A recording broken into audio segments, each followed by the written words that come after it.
Commerce वालों मत करो ये गलतियां। क्या सर, गलतियां पे कितना टोका जाता है, हमेशा हमेशा हमेशा।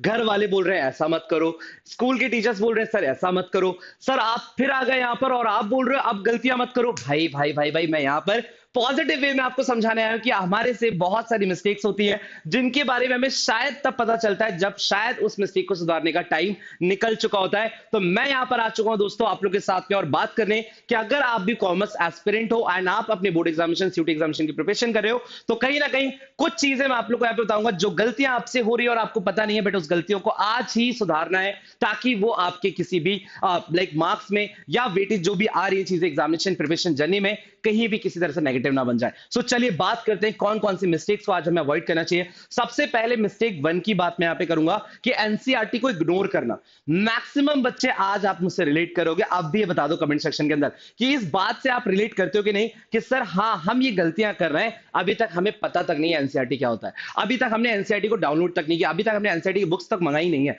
तो हमने कभी सोचा ही नहीं एनसीईआरटी के बारे में। हमारे स्कूल में जो बुक्स चलाई जा रही हैं, चाहे अकाउंटेंसी के लिए टी एस ग्रेवाल की बात हो, चाहे इकोनॉमिक्स के लिए लाइक संदीप गर्ग की बात हो या बिजनेस के लिए पूनम गांधी की बात हो, हम इन्हीं बुक्स को फॉलो कर रहे हैं। हम सीयूटी में भी ये सोच रहे हैं कि इन्हीं बुक्स से पढ़ लेंगे और काम हो जाएगा, हमें किसी तरह की एनसीईआरटी पढ़ने की जरूरत नहीं पड़ेगी। तो ये आज सबसे पहली मिस्टेक मैं आपको बता रहा हूं। तो भाई क्या है मिस्टेक? सिर्फ रेफरेंस बुक पे फोकस करना, सिर्फ और सिर्फ रेफरेंस बुक पे फोकस करना, ये बहुत बड़ी मिस्टेक है। क्योंकि भाई अगेन हर एग्जामिनेशन की बात की जाए, बोर्ड्स के भी अंदर देखा जाता है, सीयूटी के अंदर तो बहुत ज्यादा देखा जाता है कि भाई कहीं ना कहीं एनसीईआरटी के बिल्कुल लाइन बाय लाइन से क्वेश्चंस पूछ ले जाते हैं। एक छोटा सा वर्ड आपने पढ़ा होता और आपका आंसर बन जाता, बट वो वर्ड ही हमने नहीं सुना था तो हमारा आंसर गलत हो गया। तो एनसीईआरटी को अवॉइड नहीं करना है, रेफरेंस बुक पे रिलाई 100% तरीके से नहीं करना है। सीयूटी में एनसीईआरटी के बेस पर ही मैक्सिमम क्वेश्चन आते हैं, इस बात का ध्यान रखिएगा। ये मैं बार बार बोल रहा हूं और एज एन एक्सपीरियंस टीचर यहां पर बोल रहा हूं, क्योंकि कई 4 साल एग्जामिनेशन हो चुके हैं 2022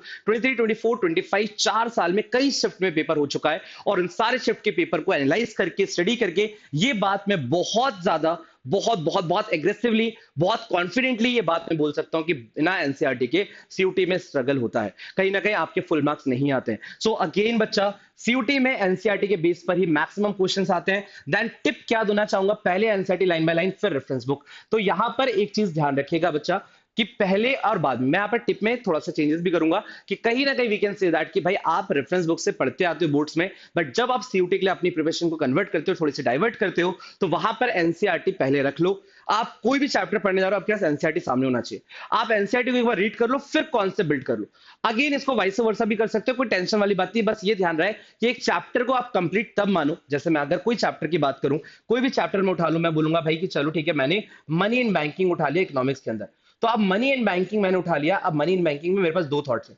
अगर आप बोर्ड्स में पहले पढ़ चुके हो रेफरेंस बुक से, तो आप उसी को पहले एक बार रिवाइज करो, आपके कॉन्सेप्ट तो बिल्ड हो जाएंगे। बट ये पूरा चैप्टर का कंप्लीशन नहीं हुआ, पूरा चैप्टर कंप्लीट नहीं हुआ। चैप्टर कंप्लीट कब माना जाएगा? जब इसी चैप्टर के तुरंत बाद आप उस चैप्टर का एनसीईआरटी पूरा रीड करके और लाइन बाय लाइन के हिसाब से जो लाइन आपको ऐसी लगती है कि जो एग्जामिनेशन में आ सकती है या कुछ नया आपको देखने को मिलता है, आप उसको जाके हाईलाइट करो। आपका वो वाला एरिया जो है ना हाईलाइट होना चाहिए, ताकि एग्जामिनेशन से पहले जाकर के आप उन हाईलाइट वाली चीजों को देख करके एग्जामिनेशन में पहुंचो। क्योंकि जो आप हाईलाइट करोगे ना 100% मैं बोल रहा हूं वहीं से क्वेश्चंस आपको देखने मिलेंगे, कुछ नया जहां पे आपको देखने मिले जो आपके रेफरेंस बुक में नहीं बताया गया था। ठीक है, पहली चीज ये हो गई। दूसरी मिस्टेक क्या है भाई कि नोट्स या शॉर्टकट पे डिपेंडेंट रहना, या आप बोल सकते हो डिपेंड करना कि भाई सर ना हमें ना नोट्स दे दो, सर हमें ना नोट्स मिल जाए ना तो बस बस नोट्स हम पढ़ लेंगे और हमारा मार्क्स आ जाएगा। भाई सीयूटी में कुछ भी शॉर्टकट नहीं होता, सीयूटी के अंदर कुछ भी ऐसे शॉर्ट नोट्स नहीं होते। बहुत सारी जगह पे बोल दिया जाता है कि शॉर्ट नोट्स पढ़ लो इससे आ जाएंगे। भाई अगर मैं आपको एनसीईआरटी बोल रहा हूँ, अपने आप में मैंने आपको एक पूरी चीजें बता दी कि एनसीईआरटी पढ़ना पड़ेगा, इसका अंदर शॉर्ट तो कुछ नहीं है, शॉर्टकट तो कुछ नहीं है। अगेन बच्चा, सिर्फ नोट्स या कोची बटेल पढ़ने से कॉन्सेप्चुअल क्लैरिटी नहीं आती।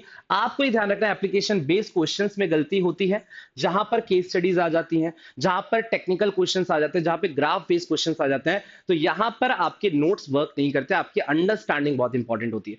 तो इस बात का ध्यान रखिएगा बच्चा कि जो मटेरियल है, जैसे हम यहाँ पर सुपर ग्रेड से मटेरियल प्रोवाइड करता है, उसके अंदर बहुत सारे एप्लीकेशन बेस्ड क्वेश्चंस है, बहुत सारे जो आपके ग्राफ बेस्ड क्वेश्चंस होते हैं, जो आपके प्रैक्टिकल क्वेश्चंस होते हैं, जो सीयूटी का पीवाईक्यूज होते हैं, वो सब कुछ आपको वहां पे मिलता है। तो एक ऐसा मटेरियल से आपको पढ़ना पड़ेगा जिस मटेरियल में कंप्लीट प्रिपरेशन करवाई जा रही हो, इंस्टेड ऑफ कि सिर्फ और सिर्फ शॉर्ट नोट्स आपको मिल जाए। तो सिर्फ शॉर्ट नोट्स वर्क नहीं करेंगे, शॉर्ट नोट्स के साथ आपके लिए इंपॉर्टेंट है एप्लीकेशन बेस्ड क्वेश्चंस, आपके लिए इंपॉर्टेंट है केस स्टडी बेस्ड क्वेश्चंस, आपके लिए इंपॉर्टेंट है प्रैक्टिकल क्वेश्चंस, आपके लिए इंपॉर्टेंट है ग्राफ बेस्ड क्वेश्चंस। तो ये सारी चीजें एक मटेरियल में होनी चाहिए, उससे आपको स्टडी करना, इंस्टेड ऑफ कि कोई नोट्स लेकर के आप सोचोगे कि सिर्फ और सिर्फ नोट से हो जाएगा, नहीं होगा। टिप्स क्या रहेगा? नोट्स रिवीजन के लिए concepts is equal to NCERT, यानी कि नोट्स किस चीज के लिए रहेंगे भाई? Notes is equal to revision. कि अगर आपको कम टाइम में अच्छे से रिवीजन करना है क्योंकि आप एक चैप्टर को पढ़ चुके हो, तो नोट्स के थ्रू आप रिवीजन जल्दी कर सकते हो, आपको चीजें रिकॉल जल्दी हो जाएंगी। बट अगर आपको कॉन्सेप्ट की बात की तो कॉन्सेप्ट के लिए एनसीईआरटी को यूज करोगे, एनसीईआरटी प्लस एग्जाम्पल से समझने के लिए। ये बहुत ज्यादा इंपॉर्टेंट बात है business studies and economics and accountancy सभी के लिए, कि कहीं ना कहीं अगर आप एनसीईआरटी पढ़ के अपने कॉन्सेप्ट के साथ उसी का एग्जाम्पल आप नहीं बना पाते। मैं आपसे पूछूंगा कि भाई एक बात बताओ कि हेनरी फिल्स ने इतने सारे प्रिंसिपल दिए, और एक हेनरी फिल्स का प्रिंसिपल है भाई कि प्रिंसिपल ऑफ इक्विटी। अगर उस प्रिंसिपल का तुरंत आप खुद से एग्जांपल नहीं बना सकते, इसका मतलब वो इक्विटी प्रिंसिपल आपको नहीं आता है, इज इट? अगर मैं आपसे पूछूंगा इकोनॉमिक्स के अंदर कि भाई एग्रीगेट डिमांड का ग्राफ बन रहा है, तो वहां पर बेसिकली जो इन्वेस्टमेंट का जो लाइन है, इन्वेस्टमेंट का जो हम प्लॉट करेंगे, तो इन्वेस्टमेंट कैसा दिखेगा? हॉरिजॉन्टल दिखेगा, वर्टिकल दिखेगा, डाउनवर्ड स्लोपिंग दिखेगा। तो अगर आप इसको याद करके बैठे, उसका मतलब आपको एग्रीगेट डिमांड नहीं आता है। तो अगेन बच्चा, कोई कॉन्सेप्ट आप पढ़ते हो उसका एग्जाम्पल्स आपको खुद बनाने आने चाहिए, इस बात का ध्यान रखिएगा। जब आप एग्जाम्पल्स बनाते हो तो वहां पर आपकी अंडरस्टैंडिंग रिप्रेजेंट होती है। तो ये चीज मिस्टेक नहीं करनी है आज पढ़ाई करने में। मॉक टेस्ट को स्किप करना, बहुत सारे बच्चे हैं जिनसे मैं आज पूछूंगा कि आज बता दो आप सितंबर मंथ के अंदर हो, बोर्ड्स के लिए ही सही, सीयूटी के लिए सही, कितने मॉक लगा लिए? सर मॉक तो नहीं लगाया अभी। सर मॉक लगाने जरूरी है क्या? अरे भाई मेरे, क्यों जरूरी नहीं है? आप सोचो, आप एक ऐसे एग्जाम में कॉम्पीट करने जा रहे हो जहां पे 12, 15, 18 लाख लोग बच्चे एग्जाम दे रहे हैं, और वहां पे अगर आपको कॉम्पीट करना है तो बेसिकली आपके लिए बात जानना बहुत जरूरी है कि again and again again and again आपको मॉक से ही कहीं ना कहीं मिस्टेक समझ में आएंगी कि क्या गलतियां क्वेश्चंस में आप करते हो, और उन गलतियों को टाइम रहते सुधार लोगे। अगर मॉक नहीं दे रहे तो वो सारी गलतियां आपके मेन एग्जामिनेशन के अंदर होंगी, जब आपके पास सुधारने का ऑप्शन नहीं होगा। तो जैसे यहाँ पे सुपरग्रेड्स हर मंथ मॉक करवाता है, हर वीक मॉक करवाता है, वैसे आपको हर मंथ के एंड में या हर वीक के एंड में आपको मॉक देने हैं, ताकि आप फैमिलियर हो सको कि भाई 60 मिनट के अंदर कैसे 50 क्वेश्चन का टारगेट पूरा किया जाता है with accuracy, with 100% accuracy, is it? So ये चीज ध्यान रखिएगा।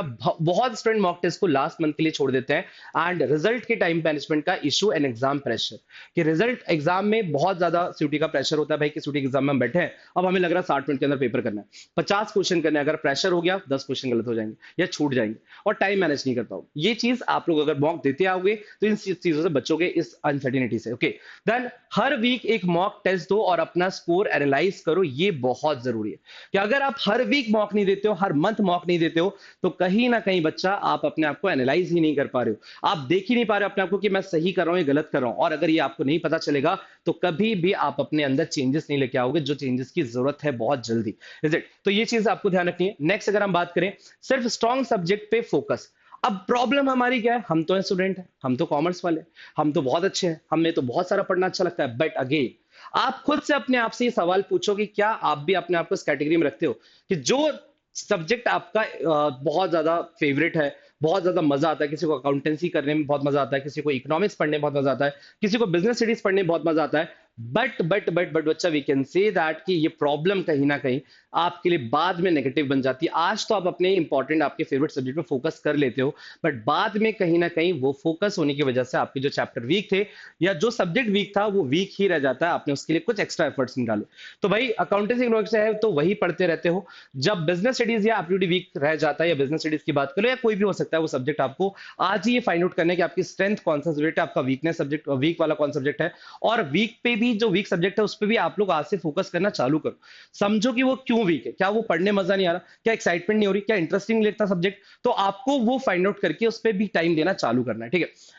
बैलेंस स्टडी प्लान, हर सब्जेक्ट को टाइम दो, ये चीज आपके लिए टिप रहेगी कि जो मिस्टेक आप कर रहे हो, अगर आपके साथ भी प्रॉब्लम हो रहा है कि आप सिर्फ बार बार बैठते हो पढ़ने, तो अकाउंटेंसी ओपन कर लेते हो। अगर आप लेक्चर्स देखते हो तो आप अकाउंटेंसी का लेक्चर्स देखते रहते हो। तो अगेन बच्चा, आप, और हो सकता है कि वो अकाउंटेंसी किसी का वीक हो तो वो उसको अवॉइड कर रहा हो, तो जो भी है आप इस बात को समझो कि किसी भी एग्जामिनेशन को क्रैक करने के लिए हर एक सब्जेक्ट इंपॉर्टेंट है, तो आपका जो टाइम है वो टाइम भी हर एक सब्जेक्ट की रिक्वायरमेंट है और हर सब्जेक्ट को आप टाइम देना चालू कर दो। थोड़ा कम ज्यादा हो सकता है, फ्लक्चुएट कर सकते हो, बट देना सबको टाइम है। नेक्स्ट अगर हम चलते हैं तो हमारे लिए इंपॉर्टेंट है इस बात को समझना कि रिवीजन प्लान नहीं बनाना है। रिवीजन का जैसे लास्ट मोमेंट पे पूरा सिलेबस रिवाइज करना इंपॉसिबल है। इंपॉर्टेंट टॉपिक याद नहीं रहते हैं, वीकली रिवीजन स्लॉट बनाओ, शॉर्ट नोट्स बनाओ या फ्लैश कार्ड्स यूज करो। तो बच्चा मैं आपको यहाँ पे ये बहुत ज्यादा जरूरी बताऊंगा बात।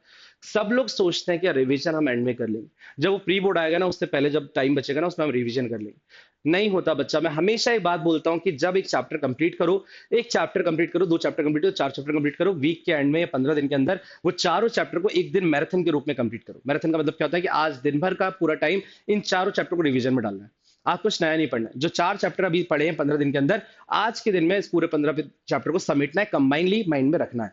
फिर चार चैप्टर पढ़ेंगे, फिर कंबाइन। यानी आप एक लास्ट रिवीजन प्लान मत बनाइए कि सारा कोर्स कंप्लीट हो जाएगा फिर तो रिवीजन करवाएंगे सर, फिर तो रिवीजन करेंगे हम लोग, फिर सब कुछ हो जाएगा। तब तक जाते जाते जो स्टार्टिंग में आपने पढ़ा था जून जुलाई अगस्त मंथ में, वो आप भूल चुके होंगे और फिर आपको फर्स्ट टाइम की तरीके से पढ़ना पड़ेगा। इसीलिए प्रॉपर पढ़ाई के साथ साथ बीच बीच में गैप्स लेकर के आप लोग क्या करेंगे, रिवीजन करते रहेंगे, ताकि एक बड़ा बर्डन आप ना बना रहे हो। क्योंकि आप अकाउंट्स को बिजनेस तीनों को शिफ्ट कर रहे हो कि लास्ट मंथ में तीनों को रिवाइज करेंगे। अब उस टाइम पर अगर आप सब कुछ भूल चुके हो तो आपके लिए बहुत नेगेटिव हो जाएगा। तो इस बात का ध्यान रखें।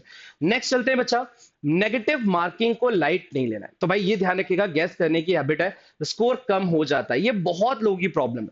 ये इवन मेरी भी प्रॉब्लम हो जाती थी कभी कभी कि मुझे ऐसा लगता था कि यार इसका आंसर ना सी ही होगा, बी होगा, और हम सोचते थे कि यार लग रहा है तो सी कर देते हैं। बट आप इस बात का ध्यान रखिएगा, बहुत सारे बच्चों का सिलेक्शन इस वजह से नहीं हो पाता एक अच्छे कॉलेज के अंदर, just because of 5 marks 10 marks 15 marks का नेगेटिव मार्क्स लेकर।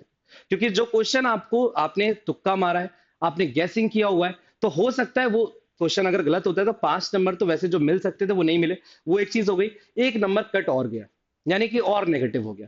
तो अगेन बच्चा ये गैसिंग वर्क ना करना पड़े, इसीलिए आपको ट्राई करना है कि भाई सिर्फ वही अटेम्प्ट करो जिसमें 70-80% श्योर हो।